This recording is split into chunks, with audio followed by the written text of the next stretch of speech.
Hello po, ayan, so once again, welcome na naman po sa ating YouTube channel. Ang content natin ngayon, of course, tungkol sa pagbablog and related din po dun sa mga topic natin na kung paano tayo mag-vlog.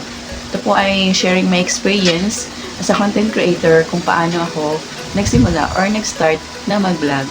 And gusto ko rin po i-share sa aking mga viewers at sa aking mga subscribers yung mga bagay, yung mga na-experience ko sa content creator para naman po kahit paano ay magkaroon sila ng idea. Shoutout po sa mga content creator dyan na katulad ko at mga small vlogger na katulad ko rin na sana panoorin niyo po itong aking vlog para magkaroon kayo ng idea at ma-equip po kayo as a content creator. So, ang topic natin ngayon guys is that kung paano natin i-post ang ating sarili na magkaroon tayo ng self-confidence sa pag-vlog. I-share ko lang sa inyo guys, unang-una talaga, wala pa talaga akong alam sa mundo ng pag-vlog. And kung ano-ano lang yung mga ginagawa ko para kahit paano ay magkaroon ako ng content.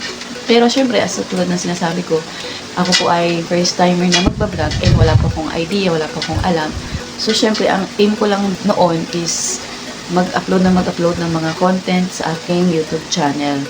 Which is, hindi naman siya wrong. Pero syempre, kailangan po natin na matuto sa pagpa-vlog talaga para kahit paano ay umangat or lumago ang ating YouTube channel. Yun po talaga yung aim ko guys kung bakit naisipan ko yung content na to na mag-share ng aking experience sa pagpa-vlog. So, paano ba natin i-boost yung ating self-confidence as a content creator or as a vlogger? Nung una, nahihiya po ako magsalita sa harap ng camera.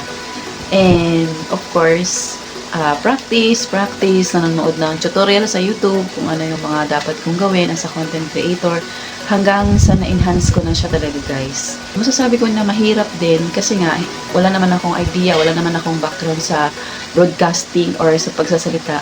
But then, katulad nga ng sinasabi ko, kapag gusto mo yung mga bagay na ginagawa mo as a content creator, as a vlogger, talagang gagawin mo yun. Gagawa ka ng paraan para matuto sa mga bagay na hindi mo pa natuklasan at your age. Siyempre, tulad ng sinabi ko, at my age, marami pa akong mga bagay na hindi talaga alam sa mundo ng pag-vlogs. Hanggang ngayon, continuous pa rin po ako nag-research para naman kahit paano ma-equip ko yung sarili ko at marami din po akong ma-share sa inyo guys as a content creator. Self-confidence, unang-una, nag-practice po ako sa harap ng salamin kung paano ako magsalita and kailangan nakatingin ka sa harap ng camera, yung mga face expression mo at focus lang sa pag-vlog. Kailangan walang distractions.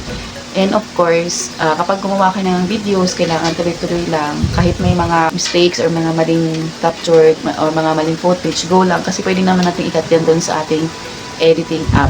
So, yun po yung aking ginawa. Nagkaroon ako mas lalo ng self-confidence is that nanonood po ako ng mga content sa mga content creator and tinitingnan ko po yung angle or yung mga ideas nila kung paano sila mag-vlog and unti-unti kong ina-apply sa sarili ko para naman kahit paano ay matuto talaga ako. So medyo mahirap po talaga kasi nga tulad ng sinasabi ko, hindi naman tayo bihasa sa mundo ng pagsasalita dito sa harap ng camera. But then, kailangan din nating matututunan yun guys kasi yun po talaga yung ating kumbaga career as a content creator na kailangan matuto tayong magsalita ng dire-diretso at yung talagang kapinipiniwala ka sa iyong mga viewers at sa iyong mga subscribers.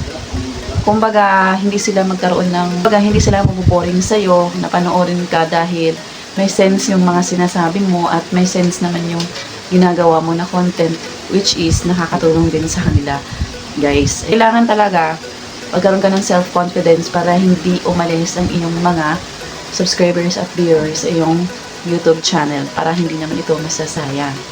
And another way kung paano ko i-boost ang sarili ko is that kailangan meron akong tiwala sa sarili ko as a content creator.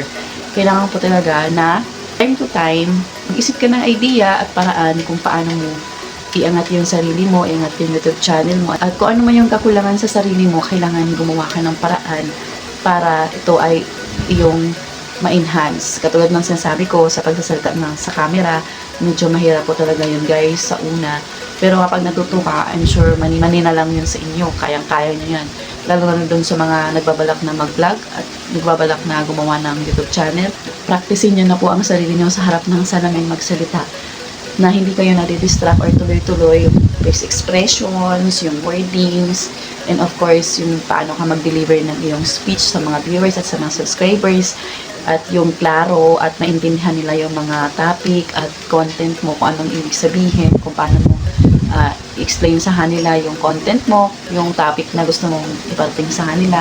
Yun po ang mahalaga. And of course guys, mahalaga din po yung pag-boost ng confidence sa ating sarili is that yung mga suggestions and comment ng mga viewers at subscribers mo sa iyong comment section.